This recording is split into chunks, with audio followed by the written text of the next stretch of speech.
మనం కొత్త టాపిక్లోకి ఎంటర్ అవుతున్నాం. రేఖీయ ద్రవ్యవేగ నిత్యత్వ నియమం, లా of conservation of linear momentum.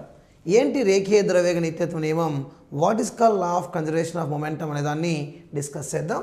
Right అండి. రేఖీయ ద్రవ్యవేగ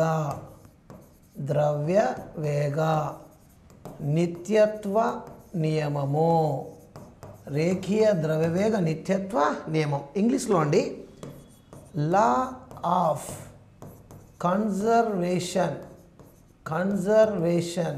of linear momentum, law of conservation of linear momentum, రేఖీయ ద్రవ్యవేగ నిత్యత్వ నియమం. ఏంటి అసలు రేఖీయ ద్రవ్యవేగ నిత్యత్వం అంటే ఏంటి కొంచెం విందాం. ఒక వస్తువు ఇలా ఉందండి, దీని ద్రవ్యరాశి m అండి, mass of the body m. ఇది కొంత వేగంతో కదులుతుందండి, దాని వేగం v అండి.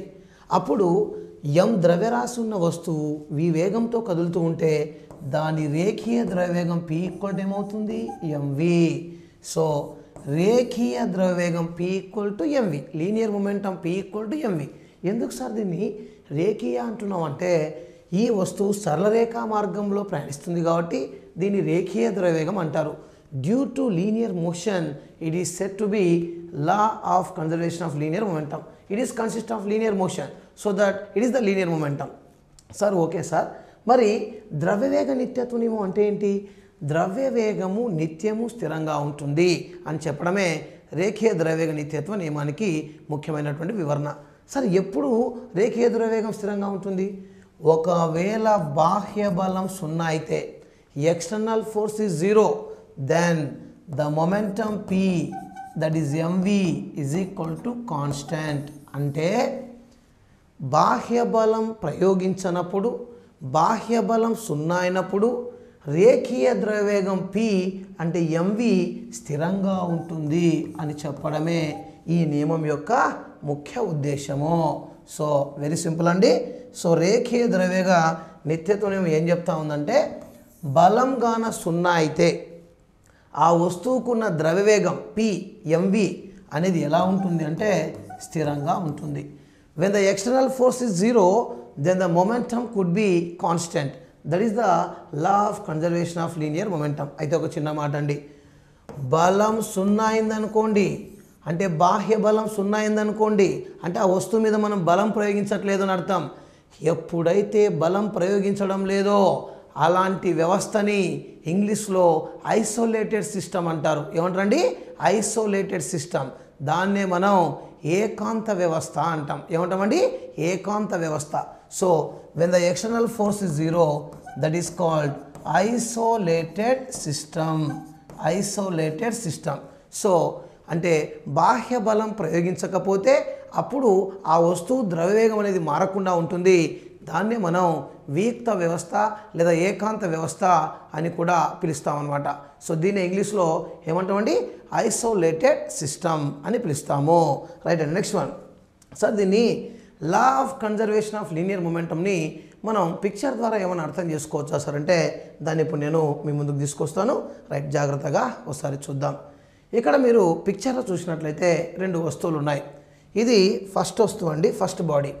ఇక్కడ ఉన్నటువంటి ఫస్ట్ బాడీ చూసినట్లయితే దాని మాస్ m1, దాని వెలాసిటీ u1. అంటే m1 ద్రవ్యరాశి ఉన్న వస్తువు u1 వేగంతో కదులుతూ ఉంది. ఇక రెండవ వస్తువు m2 ద్రవ్యరాశిని కలిగి ఉంది, అది u2 వేగంతో కదులుతూ ఉంది రెండవ బాడీ. ఈ రెండు కూడా ఒకానొక చోట కొలైడ్ అయ్యాయి, అంటే ఢీకొన్నాయి, అభిఘాతం చెందాయి. ఢీకొన్న తర్వాత తిరిగి అదే మార్గంలో చలిస్తున్నాయి, అంటే both are moving in the same direction. అయితే మొదటి దాని ద్రవ్యరాశి m1 అట్లే ఉంటుంది, కానీ వేగం ఏమవుతుందంటే v1 అవుతుంది, v1. రెండవ దాని ద్రవ్యరాశి m2 కూడా అలాగే ఉంటుంది, దాని వేగం ఏమవుతుందంటే v2 అవుతుంది, v2. సో ఢీ కొనక ముందు వీటి వేగాలు u1 తర్వాత u2. ఒకటో దాని u1, రెండో దాని u2. ఢీ కొన్న తర్వాత వేగాలు v1 v2. మొదటి దాని వేగం v1 అయితే రెండో దాని వేగం v2. ఇప్పుడు మీరు గమనించినట్లయితే ఢీ కొట్టక ముందు ద్రవ్యవేగాల మొత్తం, ఢీకొన్న తర్వాత ద్రవ్యవేగాల మొత్తానికి సమానం. అంటే ఢీకొనకు ముందు దీని ద్రవ్యవేగం ఏమవుతుంది? m1u1. ఎందుకంటే మాస్ని వెలాసిటీని మల్టిప్లై చేసినా కదా మనకు ద్రవ్యవేగం వచ్చేది. కాబట్టి m1u1 ప్లస్ రెండవ దాని ద్రవ్యవేగం m2u2. ఎందుకంటే దాని ద్రవ్యరాశి దాని వేగం ఈజ్ ఈక్వల్ టు ఢీకొన్న తర్వాత ద్రవ్యవేగాల మొత్తం m1v1 ప్లస్ m2v2. ఈ సూత్రాన్ని కూడా మనం ఏమంటామంటే రేఖీయ ద్రవ్యవేగ నిత్యత్వ నియమంగా చెప్తాం. It is also called as law of conservation of linear momentum. Very simple అండి. ఢీ కొట్టక ముందు రెండిటి ద్రవ్యవేగాల మొత్తం ఢీ కొన్న తర్వాత రెండిటి ద్రవ్యవేగాల మొత్తానికి సమానం. Before collision the total momentum, after collision the total momentum both are same. ఇదే రేఖీయ ద్రవ్యవేగ నిత్యత్వ నియమము. ఈ సూత్రం ఆధారంగానే రాకెట్లు పనిచేస్తున్నాయి, తర్వాత వచ్చి తుపాకీ పనిచేస్తూ ఉంది, అలాగే యుద్ధ ట్యాంకులు పనిచేస్తూ ఉన్నాయి, అలాగే బాంబు పేలడంలో చూస్తూ ఉన్నాం. ఇవన్నీ ఎగ్జాంపుల్స్ని మనం చూస్తూ ఉన్నాం. మరి ఆ ఎగ్జాంపుల్స్ని ఒక్కోదాన్ని మనం డిస్కస్ చేయబోతున్నాం. అంతకంటే ముందు మరోసారి డెఫినేషన్. రేఖీయ ద్రవ్యవేగ నిత్యత్వ నియమం అంటే రెండు వస్తువులు ఢీ కొట్టక ముందు ద్రవ్యవేగాల మొత్తం రెండు వస్తువులు ఢీ కొన్న తర్వాత ద్రవ్యవేగాల మొత్తానికి సమానం. లేదా ఇంకో రకంగా చెప్పాలంటే బాహ్య బలం ప్రయోగించకపోతే ఆ వస్తువుకున్న రేఖీయ ద్రవ్యవేగంలో మార్పు ఉండదు అని చెప్పేదే ఏది అంటే రేఖీయ ద్రవ్యవేగ నిత్యత్వ నియమం. When the external force is not working or external force is zero, then the momentum is constant or momentum is conserved. It is called law of conservation of linear momentum. మరి వీటికి కొన్ని ఎగ్జాంపుల్స్ని మనం పరిశీలిద్దాం. మీరందరూ ఇక్కడ బోర్డు మీద rocket చూస్తూ ఉన్నారు. రాకెట్ అనేది న్యూటన్ మూడవ గమ నియమం ప్రకారం పనిచేస్తుంది. Rocket is working on Newton's third law. మీరందరికీ తెలుసు. ఇక్కడ గ్యాసెస్ కిందికి రావడం యాక్షన్ చర్య అయితే రాకెట్ పైకి వెళ్ళడం ప్రతి చర్య. దీన్నే మనం యాక్షన్ రియాక్షన్గా చెప్తాం. Gases are coming down, that is the action. Because of the reaction the rocket is moving upwards. So వాయువులు కిందికి రావడం చర్య అయితే రాకెట్ పైకి పోలడం ప్రతిచర్య. ఇక్కడ కూడా రేఖీయ ద్రవ్యవేగ నిత్యత్వ నియమాన్ని చూడవచ్చు అనమాట. ఎట్లా సార్? ఏం లేదండి. కిందికి పనిచేసే ద్రవ్యవేగం m1u1 అనుకోండి, పైకి పనిచేసేటువంటి ద్రవ్యవేగం m2u2 అనుకోండి. అప్పుడు కిందికి పనిచేసే ద్రవ్యవేగం m1u1 ఈక్వల్ టు పైకి పనిచేసే ద్రవ్యవేగం -m2u2 అవుతుందండి. ఇక్కడ కూడా మనం రేఖీయ ద్రవ్యవేగ నిత్యత్వ నియమాన్ని ఖచ్చితంగా చూడవచ్చు. అంటే కిందికి పనిచేసే ద్రవ్యవేగం పైకి పనిచేసే ద్రవ్యవేగం రెండు సమానంగా ఉంటాయి. ఇక్కడ మీరు క్లారిటీగా అర్థం చేసుకుంటే ఎక్కువ వేగంతో వాయువులు కిందికి వచ్చాయనుకో అప్పుడు ఎక్కువ ద్రవ్యరాశి ఉన్న ఇంధనం మండినట్లు. ఎక్కువ ద్రవ్యరాశి ఉన్న ఇంధనం మండినప్పుడు ఆటోమేటిక్గా ప్రతిచర్య కూడా ఎక్కువగానే ఉంటుంది, రాకెట్ వేగం కూడా ఎక్కువగానే ఉంటుంది. అంటే కిందికి పనిచేసే ద్రవ్యవేగం పైకి పనిచేసే ద్రవ్యవేగానికి సమానం కావాలంటే కిందికి ఎక్కువ ఫ్యూయల్ బర్న్ చేస్తే రాకెట్ స్పీడ్ ఎక్కువ ఉంటుంది, తక్కువ ఫ్యూయల్ బర్న్ చేస్తే తక్కువ స్పీడ్ ఉంటుందని మనం అర్థం చేసుకోవచ్చు. అక్కడ కూడా రేఖీయ ద్రవ్యవేగ నిత్యత్వ నియమాన్ని మనం చూడవచ్చు. నెక్స్ట్ అండి, దీని తర్వాత మరో పిక్చర్ని నేను మీ ముందుకు తీసుకొస్తున్నా. ఇక్కడ మీరు గమనించినట్లయితే దీన్నే మనం ఫిరంగి అంటాం. ఏమంటామండి? ఫిరంగి. ఈ ఫిరంగి లేదా వార్ ట్యాంకులో కూడా మనం చూడొచ్చు రేఖీయ ద్రవ్యవేగ నిత్యత్వ నియమాన్ని. Here also we are observing law of conservation of linear momentum. ఎట్లా సార్? ఈ ఫిరంగిని మనం పేల్చినప్పుడు గుండు ముందుకు వెళ్తుంది. ఈ గుండు ముందుకు వెళ్ళడం ఇది చర్య. తర్వాత ఫిరంగి కొంచెం వెనక్కి బ్యాక్కి మూవ్ అవుతుంది. దాన్ని ఏమంటామంటే ప్రతి చర్య. సో మీరు ఇక్కడ గమనించినట్లయితే చర్యకు ఖచ్చితంగా ఏముంది? ప్రతిచర్య ఉంది. చర్యకు ప్రతిచర్య ఉందంటే మీరు ఇక్కడ గమనిస్తే ముందుకు పనిచేసేటువంటి ద్రవ్యవేగాన్ని mu అనుకుందాం. దట్ ఈక్వల్ టు వెనక్కి ట్యాంక్ వెనక్కి వస్తుంది కదా, అప్పుడు దాని ద్రవ్యవేగాన్ని -mv అనుకుందాం. మనకు డౌట్ వస్తుంది, సార్ ఎందుకు సార్ మీరు సరిగ్గా మైనస్ తీసుకుంటున్నారు ఇక్కడ అంటే బుల్లెట్ ముందుకెళ్ళడం లేదా గుండు ముందుకెళ్ళడం చర్య అయితే ప్రతిచర్య వ్యతిరేక దిశలో ఉంటుంది. ఇది చూడండి ఈ దిశలో ఉంది, ఇది చూడండి ఈ దిశలో ఉంది, రెండు ఆపోజిట్లో ఉన్నాయి. ఆపోజిట్లో ఉన్నాయి కాబట్టి ఖచ్చితంగా ఒకటి ప్లస్ తీసుకుంటే ఇంకోటి మైనస్ తీసుకోవాలి. సరే ఇప్పుడు నాకు బుల్లెట్ ద్రవ్యరాశి m తీసుకున్నావా అంటే అవునండి స్మాల్ m. మరి బుల్లెట్ యొక్క వేగము స్మాల్ u కాదు u అంతే. నెక్స్ట్ ఫిరంగి లేదా ఆ యుద్ధ ట్యాంక్ యొక్క ద్రవ్యరాశిని క్యాపిటల్ ఎం అనుకుందాం, దాని వేగాన్ని వి అనుకుందాం. ఇప్పుడు ఓ పని చేద్దాం, minus MV is equal to ఏమవుతుంది, ఎంయు అవుతుంది, ఎంయు. మరి నాకు ఇప్పుడు ఏం కావాలి అంటే వి కావాలి. వి ఇజ్ ఈక్వల్ టు ఏమవుతుంది, ఎంయు బై మైనస్ ఎం, లేదా V is equal to minus of MU by M. ఈ సూత్రంతో మనం ఎంత వేగంతో ఫిరంగి లేదా యుద్ధ ట్యాంక్ ఎన్నికి వస్తుందో కనుక్కోవచ్చు. అంటే గుండు వేగం యు తెలిస్తే, గుండు ద్రవ్యరాశి ఎం తెలిస్తే అప్పుడు మనకేమొస్తుందంటే ఈ యొక్క ఎం యొక్క అంటే దీని యొక్క ద్రవ్యరాశి కూడా తెలిస్తే వి కనుక్కోవచ్చు. సో ఫిరంగి వేగం V equal formula minus MU by capital M. M అంటే గుండు ద్రవ్యరాశి, యు అంటే గుండు వేగం, ఎం అంటే ఫిరంగి యొక్క ద్రవ్యరాశి. ఇది మనం అర్థం చేసుకోగలం. Same at the same time అదే ఫిరంగిని మనం కింద కూడా చూస్తున్నాం. ఇక్కడ కూడా మీరు గమనించినట్లయితే ఇలా ముందుకు వెళ్ళడం యాక్షన్ అయితే వెనక్కి రావడం రియాక్షను.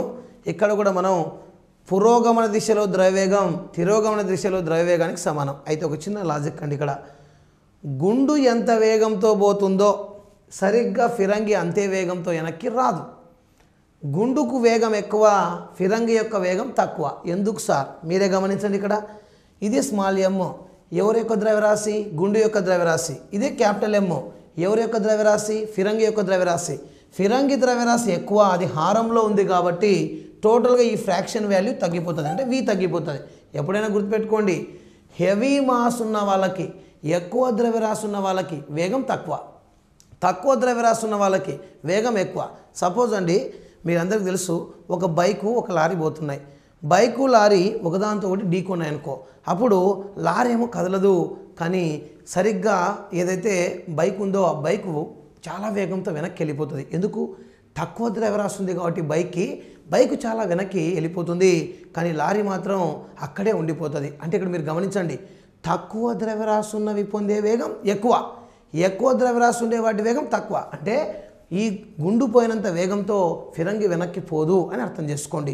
వామ్మో, గుండు పోయిన వేగంతో ఫిరంగి కూడా వెనక్కి వెళ్ళింది అనుకోండి, ఈ ఫిరంగిని కాల్చే వాళ్ళు ఎవరు బతకరు. ఎందుకో తెలుసా? అంత వేగంతో ఫిరంగి వచ్చి వెనక ఉన్నటువంటి సైనికులను తాకిందనుకోండి, సరిగ్గా సైనికులందరూ కూడా ఆ ఫిరంగి యొక్క ధాటికి చనిపోయే ప్రమాదం ఉంది. కాబట్టి ఫిరంగి కొంత వేగంతో వస్తుంది, కానీ బుల్లెట్ అంత వేగంతో లేదా బాంబు అంత వేగంతో వెనక్కి రాదన్న విషయాన్ని మనం గమనించాలి. అలాగే ఇంకొక ఉదాహరణని మనం పరిచయం చేసుకుందాం. ఇక్కడ కూడా ఫైరింగ్ ఆఫ్ గన్ అంటే తుపాకీ పేల్చడం గురించి కూడా మనం చూద్దాం. తుపాకీ, మరి ఈ తుపాకీ విషయంలో మీరు గమనించినట్లయితే సరిగ్గా మీరు చూడండి, ఇక్కడ బిఫోర్ ఫైరింగ్ చూసినప్పుడు దీంట్లో బుల్లెట్ ఉంది, గన్ను నిశ్చలంగా ఉంది. ఎప్పుడైతే ట్రిగ్గర్ నొక్కుతామో, ట్రిగ్గర్ నొక్కినప్పుడు బుల్లెట్ వేగంగా దూసుకెళ్తూ ఉంది. ఇలా ముందుకెళ్ళే ద్రవ్యవేగాన్ని ఎంయు అనుకుందాం. ఎం అంటే బుల్లెట్ ద్రవ్యరాశి, యు అంటే బుల్లెట్ వేగం. మరి గన్ను వెనక్కి వస్తుంది, అప్పుడు దాని ద్రవ్యవేగాన్ని ఎంవి అనుకుందాం. ఎంవి అంటే క్యాపిటల్ ఎం ఎందుకు రాస్తున్నాం? ద్రవ్యరాశి ఎక్కువ కాబట్టి, వేగం వి. ఇక్కడ కూడా మనం రేఖీయ ద్రవ్యవేగ నిత్యత్వ నియమాన్ని సరిగ్గా అప్లై చేసుకోవచ్చు. ఎలా అంటే m u is equal to minus m v, same formula. ఇక్కడ కూడా మనకు సపోజ్ తుపాకీ వేగం వి కావాలంటే ఎంయు బై మైనస్ ఎం, ఈ ఫార్ములాతో మనం కనుక్కోవచ్చు వేగం. ఎవరి యొక్క వేగం అండి? తుపాకీ యొక్క వేగం. లేదా V is equal to minus MU by capital M అని రాస్తామండి. సో ఈ విధంగా రేఖీయ ద్రవ్యవేగ నిత్యత్వ నియమాన్ని ఇక్కడ కూడా వాడచ్చు. ఇక్కడ కూడా చెప్పినట్టు బుల్లెట్కి ఎంత వేగం ఉందో అంత వేగాన్ని గన్నుకు మనం పొందలేం. ఎందుకు పొందలేము అంటే గన్ను ద్రవ్యరాశి ఎక్కువ, అది పొందే వేగం తక్కువ. బుల్లెట్ ద్రవ్యరాశి ఎక్కువ, అది పొందే వేగం ఎక్కువ. ఇది మరొక ఉదాహరణ అండి. నెక్స్ట్ వన్, ఇదే రేఖీయ ద్రవ్యవేగ నిత్యత్వ నియమాన్ని ఇంకో చోటు చూస్తున్నాం. ఇది వుడెన్ బ్లాక్ అండి, చెక్క దిమ్మ. దీన్ని ఏమంటామండి? చెక్క దిమ్మ. ఈ చెక్క దిమ్మలోకి బుల్లెట్ దూసుకెళ్తా ఉంది. సరిగ్గా బుల్లెట్ పోతూ పోతూ కొంత దూరం పోయిన తర్వాత ఆగిపోతుంది. ఇక్కడ కూడా మనం ఈ నియమాన్ని ఖచ్చితంగా వర్తింపజేసుకోవచ్చు. ఏ నియమాన్ని సార్ అంటే రేఖీయ ద్రవ్యవేగ నిత్యత్వ నియమం. సో రేఖీయ ద్రవ్యవేగ నిత్యత్వ నియమము, లా of conservation of linear momentum, ఈ చెక్కదిమ్మ బుల్లెట్ వ్యవస్థలో కూడా చూస్తాం. లాస్ట్ కానిస్టేబుల్ ఎస్ఐ ఎగ్జామ్లో ఈ క్వశ్చన్ అడిగాడు. ఒక చెక్క దిమ్మెలోకి బుల్లెట్ దూసుకెళ్తున్నప్పుడు సరిగ్గా బుల్లెట్ యొక్క వేగం తగ్గుతూ కొంత దూరం పోయాక బుల్లెట్ ఆగిపోతుంది. మరి బుల్లెట్ మరియు చెక్క దిమ్మల వ్యవస్థ ఏ నియమాన్ని వర్తింపజేస్తుంది లేదా ఏ నియమాన్ని పాటిస్తుంది? శక్తి నిత్యత్వ నియమము, కోణీయ ద్రవ్యవేగ నిత్యత్వ నియమము, రేఖీయ ద్రవ్యవేగ నిత్యత్వ నియమము, ఆవేశ నిత్యత్వ నియమం అని చెప్పి ఆప్షన్స్ ఇస్తారు. కరెక్ట్ ఆన్సర్ రేఖీయ ద్రవ్యవేగ నిత్యత్వ నియమము. ఇది మరొక ఎగ్జాంపుల్గా మనం తీసుకోవచ్చు. సో ఇక్కడ మీరు గమనిస్తే మరొక ఎగ్జాంపుల్ మన ముందుకు రాబోతుంది. ఇక్కడ బాంబు అండి, బాంబు. ఏదైతే మనం బాంబు గురించి మాట్లాడుతున్నామో ఈ బాంబు విషయంలో కూడా రేఖీయ ద్రవ్యవేగ నిత్యత్వ నియమాన్ని చూడొచ్చు. ఎట్లా సార్?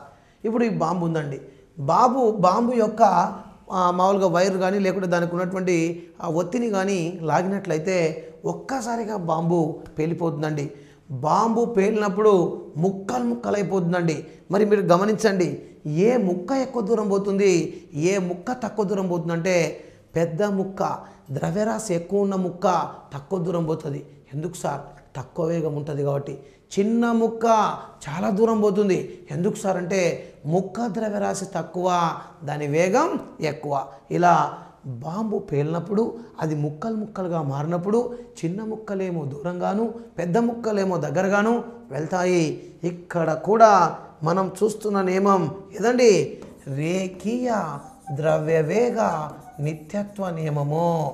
రేఖీయ ద్రవ్యవేగ నిత్యత్వ నియమము.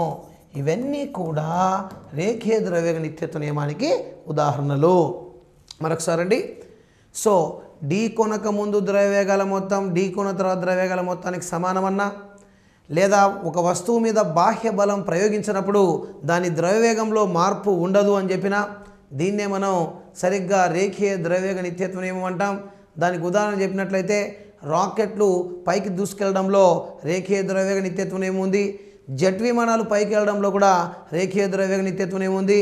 ఫిరంగిని పేల్చినప్పుడు గుండు ముందుకి ఫిరంగి వెనక్కి రావడంలో రేఖీయ ద్రవ్యవేగ నిత్యత్వ నియమం ఉంది. అలాగే మరొక ఎగ్జాంపుల్ చెప్పినాం, తుపాకీని పేల్చినప్పుడు తుపాకీ గుండు ముందుకు వెళ్ళడం అలాగే తుపాకీ వెనక్కి రావడం రేఖీయ ద్రవ్యవేగ నిత్యత్వానికి ఒక ఉదాహరణ. అంతేకాకుండా చెక్క దిమ్మలోకి బుల్లెట్ని పేల్చినప్పుడు చెక్క దిమ్మలోకి బుల్లెట్ దూసుకెళ్ళడం కూడా రేఖీయ ద్రవ్యవేగ నిత్యత్వ నియమానికి ఒక ఉదాహరణగా చెప్పుకోవచ్చు. అంతేకాకుండా బాంబు పేలినప్పుడు అది ముక్కలు ముక్కలుగా మారి వివిధ దిశల వైపు ప్రయాణించడంలో కూడా రేఖీయ ద్రవ్యవేగ నిత్యత్వ నియమాన్ని చూడవచ్చు. ఒకసారి మనం దాన్ని గాన డిస్కస్ చేసినట్లయితే ఈ విధంగా డిస్కస్ చేద్దాం. రైట్ అండి, రైట్. రేఖీయ ద్రవ్యవేగ నిత్యత్వ నియమానికి ఎగ్జాంపుల్గా చెప్పాం ఇందాక. నెంబర్ 1 రేఖీయ ద్రవ్యవేగ నిత్యత్వ నియమానికి ఫస్ట్ ఎగ్జాంపుల్ ఏం చెప్పామండి? రాకెట్లు పనిచేసే సూత్రం అదే. నెంబర్ 2 జెట్ విమానాలు. సో జెట్ విమానాలు పనిచేసే సూత్రం కూడా అదే అని చెప్పుకున్నాం, జెట్ విమానాలు. అంతేకాకుండా నెంబర్ 3 మూడోది చెప్పామండి, ఫిరంగి. సో ఫిరంగి కూడా పనిచేసే సూత్రం సేమ్ టు సేమ్ అని చెప్పాం. అంటే ఫిరంగి తర్వాత దీని ద్వారా ప్రయోగించే గుండు. నెక్స్ట్ నెంబర్ 4 తుపాకీ మరియు బుల్లెట్ దీన్ని ప్రయోగించడం కూడా అదే నియమం. నెంబర్ 5 బాంబు పేలడం అంటే బాంబు ముక్కలుగా పేలుతుంది కదా, ఆ పేలడం కూడా ఖచ్చితంగా దీనికి ఉదాహరణగానే చెప్పొచ్చు అండి. సో రాకెట్లు, జెట్ విమానాలు, ఫిరంగి, తుపాకీ, బాంబు పేలడం. అంతేకాకుండా నెంబర్ 6 మనం చెప్పాం బుల్లెట్, తర్వాత వచ్చేసి చెక్క దిమ్మ. ఈ వ్యవస్థ కూడా ఖచ్చితంగా మనకు దేని కిందకి వస్తుందండి? ఇవన్నీ కూడా రేఖీయ ద్రవ్యవేగ నిత్యత్వ నియమాన్ని సూచిస్తాయి. So all these are the examples to law of conservation of linear momentum. Rockets, jet planes and war tank and gun and explosion of bomb or exploding of bomb. Next one, bullet and wooden block system. All these can follows law of conservation of linear momentum. Okay అండి, మరి రేఖీయ ద్రవ్యవేగ నిత్యత్వ నియమం తర్వాత మన ముందుకు రాబోతున్న మరొక కొత్త అంశం ఏది అంటే ఇంపల్స్ అండి. ఏది ఇంపల్స్. Impulse IMPULSE impulse. దీన్నే అచ్చ తెలుగులో ప్రచోదనం అంటాం. ఏమంటామండి? ప్రచోదనం. ఏంటి ప్రచోదనం అంటే? సో వెరీ సింపుల్ అండి. ఇంపల్స్ లేదా ప్రచోదనానికి సూత్రం F into delta tea. F into delta tea అంటే ప్రచోదనం ఈజ్ ఈక్వల్ టు బలము ఇంటూ కాలము. బలము కాలంల లబ్ధాన్ని ప్రచోదనం అంటారు. So impulse is the product of force and time. దీనికి ప్రమాణాలు చూస్తే సిజిఎస్ ప్రమాణం అండి. బలాన్ని దేనిలో కొలుస్తాం?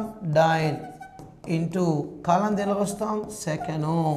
So dyne into second. అలాగే ఎస్ఐ ప్రమాణం ఏమి అంటే గాన ఎస్ఐ యూనిట్ బలానికేమో న్యూటన్ అండి, న్యూటన్. ఇక కాలానికేమో సెకండ్ అండి. సో న్యూటన్ ఇంటూ సెకండ్ అండి.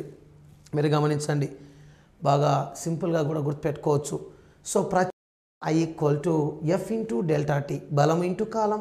సిజిఎస్ ప్రమాణం డైన్ ఇంటూ సెకండ్. ఎస్ఐ ప్రమాణం న్యూటన్ ఇంటూ సెకండ్. ఎలా వచ్చినాయి? సూత్రం ద్వారా. బలానికి డైను, కాలానికి సెకండ్ సిజిఎస్లో. ఇక ఎస్ఐలో బలానికి న్యూటన్, కాలానికి సెకండ్. దీని మీద క్వశ్చన్ అడిగారు లాస్ట్ ఎస్ఐ ఎగ్జామ్లో. ఏమడిగారు తెలుసా అండి? ప్రచోదనానికి ఎస్ఐ ప్రమాణం ఏమి అని అడిగారు. సో ఎస్ఐ ఎగ్జామ్లో ఎస్ఐ ప్రమాణం అడిగారు. అది న్యూటన్ ఇంటూ సెకండ్. ఎందుకంటే బలానికి న్యూటను, కాలానికి సెకండ్. సార్ మరి ప్రచోదనానికి ఇంకో సూత్రం లేదా? ఉందండి. సపోజ్ అండి ప్రచోదనం I equal to F into delta tea తీసుకుందాం. డెల్టా టీ అన్న టీ అన్న ఒకటే టైం కదా. దట్ ఈక్వల్ టు F ప్లేస్లో ఏం రాద్దాం? MA. ఎందుకంటే బలానికి సూత్రం F equal to MA into time. Into time. చూడండి, జాగ్రత్త ఫాలో అవ్వాలి. అప్పుడు that equal to M into A. త్వరణం. త్వరణానికి సూత్రం ఉందండి V మైనస్ U/T. అంటే వేగంలో మార్పు బై కాలం ఇంటూ టీ. ఎందుకంటే ఇక్కడ టీ ఉంది కదా, ఏ ప్లేస్లో V మైనస్ U/T రాసినాం. T get cancel. అప్పుడు impulse I equal to M into V minus U. Direct రాద్దాం. I equal to MV minus MU. MV minus MU అంటే సరిగ్గా చెప్పాలంటే I ఈక్వల్ టు ద్రవ్య వేగంలో మార్పు. ద్రవ్య వేగంలో మార్పు. సింపుల్ అండి. ద్రవ్య వేగంలో మార్పుని ఏమంటారు అంటే ప్రచోదనం. Change in the momentum is called impulse. So మీరు బాగా జాగ్రత్తగా గమనిస్తే ఇప్పుడు మరొక విషయాన్ని నేను పరిచయం చేయబోతున్నా.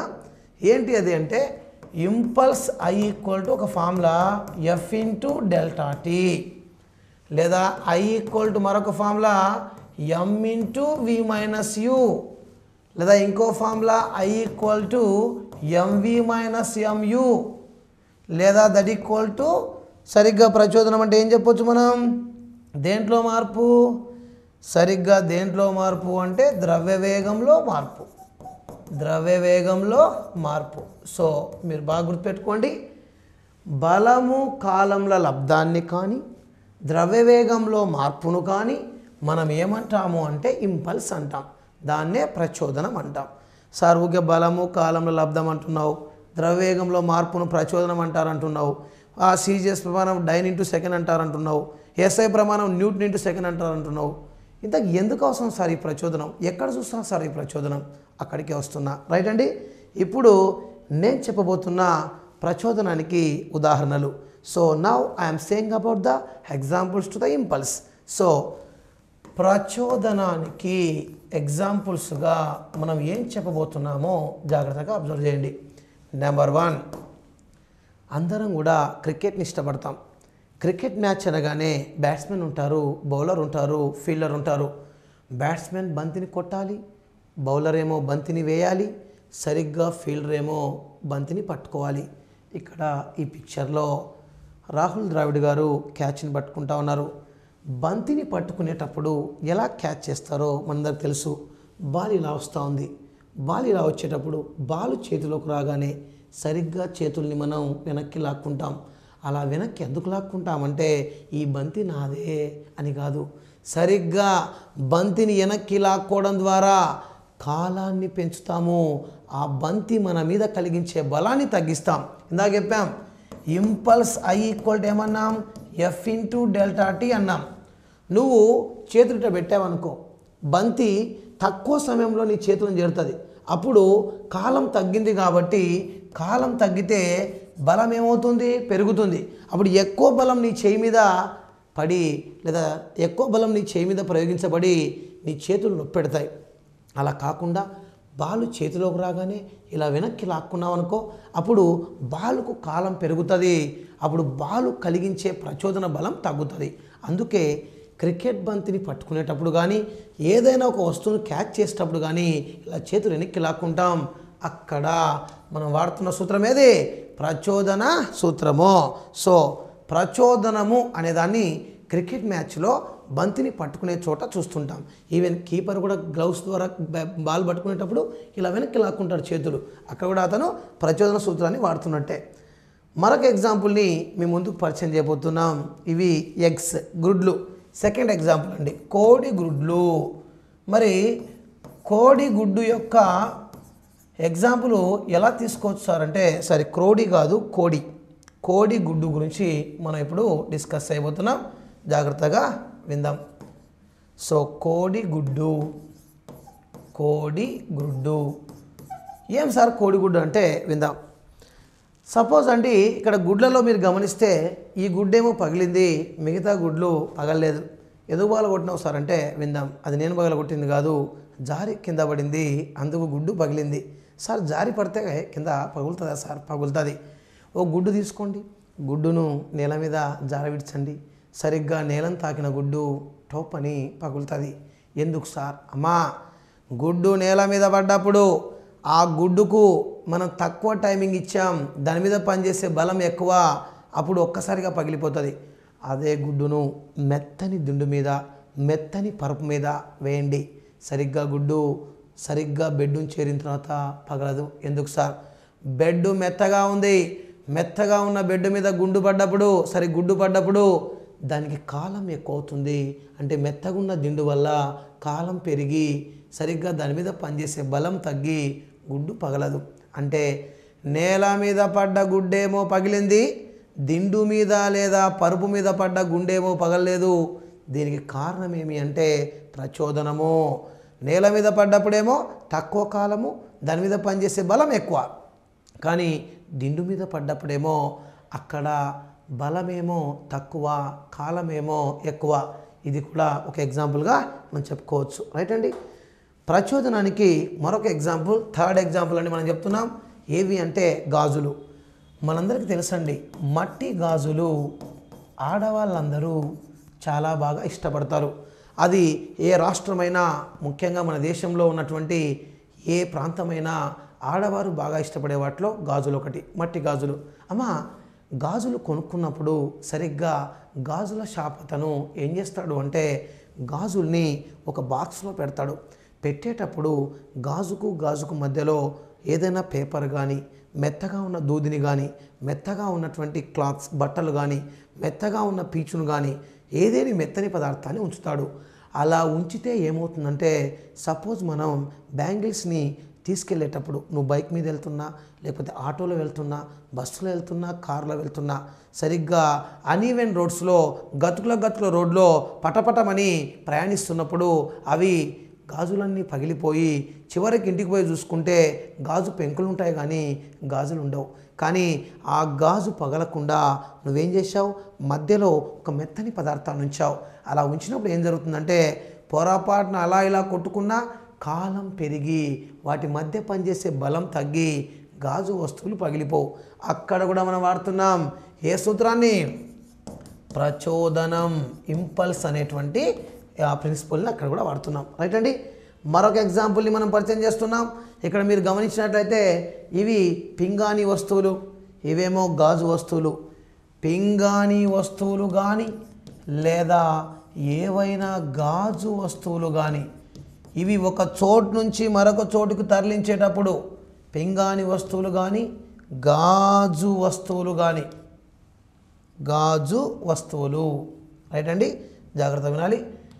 గాజు వస్తువులు కానీ లేదా పింగాణి వస్తువులు కానీ ఒక చోటు నుండి మరొక చోటుకి తీసుకెళ్ళేటప్పుడు ఏం జరుగుతుంది అంటే వాటిని అన్నింటినీ ఒక డబ్బాలో వేసి మన ఊరికి తీసుకెళ్తే ఊరికి వెళ్ళేసరికి అన్నీ పగిలిపోయి ఉంటాయి. అలా పగలకుండా ఉండాలంటే వాటి మధ్యలో మెత్తగా ఉన్న పేపరో, మెత్తగా ఉన్న దూదినో, మెత్తగా ఉన్నటువంటి రంపపు పొట్టో, మెత్తగా ఉన్నటువంటి ఏదైనా క్లాత్స్ బట్టలు లాంటివి ఉంచుతాం. అలా ఉంచకపోతే పగిలిపోతాయి. థర్మోకోల్ కూడా ఉంచుతారు. మీ అందరూ తెలుసండి, మీరు ఫ్రిడ్జ్ కొన్నా, టీవీ కొన్నా, కూలర్ కొన్నా, ఏం కొన్నా కూడా ఒక డబ్బాలో థర్మోకోల్ మధ్యలో పెట్టి మన ఇంటి వరకు తీసుకొని వస్తారు. అలా ఎందుకు చేస్తారు సార్ అంటే థర్మోకోల్ మెత్తగా ఉంటుంది, అది ప్రచోదనాన్ని కలిగిస్తుంది. అంటే పొరపాటున కదులుతూ ఉన్నటువంటి ఆ బాడీ బ్రేక్ కాకుండా కాలాన్ని పెంచి దాని మీద పనిచేసే బలాన్ని తగ్గిస్తుంది. ఈ అన్ని చోట్ల మనం చూస్తున్నాం దేన్ని అంటే ప్రచోదన సూత్రాన్ని. రైట్ అండి. నెక్స్ట్ వన్, మరొక ఎగ్జాంపుల్ని మనం పరిచయం చేస్తున్నాం. ఇక్కడ చూస్తున్నట్లయితే అక్కడ ఉన్నటువంటి ఒక క్రీడాకారిణి ఇసుకలోకి దూకింది. లాంగ్ జంప్ చేసేటప్పుడు నేల మీద దూకనివ్వరు, ఇసుకలోకి దూకమంటారు. ఎందుకో తెలుసా? నేల మీద దూకామనుకో 1-2 సార్లు దూకాక ఇక మనం బెడ్ రెస్ట్ తీసుకోవాల్సిందే. బెడ్ రెస్ట్ ఎందుకు తీసుకోవాలి సార్ అంటే అలా దూకితే కాళ్ళు నొప్పి పెడతాయి, కాళ్ళు బాగా బాధకు గురవుతాయి, అవసరమైతే కాళ్ళు విరిగిపోతాయి. ఎందుకు సార్ అంటే నువ్వు నేల మీదకి జంప్ చేసినప్పుడు నేల మీద టక్కుమని నీ కాళ్ళు పడతాయి. అప్పుడు తక్కువ కాలంలో ఎక్కువ బలం పనిచేసి కాళ్ళు నొప్పి పెడతాయి. కానీ అలా కాకుండా నువ్వు ఇసుకలోకి దూకామనుకో అప్పుడు ఇసుకలోకి నీ కాళ్ళు కూరుకపోతాయి కాబట్టి కాలం పెరుగుతుంది, సరిగ్గా బలం తగ్గుతుంది. అందుకే ఇసుకలోకి దూకినప్పుడు హాయిగాను, నేల మీద దూకినప్పుడు ఉంటుంది. అక్కడ కూడా మనం ప్రచోదన సూత్రాన్ని సరిగ్గా ఫాలో అవుతున్నట్టు లెక్క. మీ అందరికి తెలుసండి, రేపు పొద్దున మీరు ఏదైనా ఒక 6th క్లాస్ పిల్లవాడిని పిలిచి బాబు ఇటు రారా అని చెప్పి చెట్టు ఎక్కురా అని చెప్పి చెట్టు నుంచి కిందికి దూకురా అని చెప్పండి. దూకుతాడు.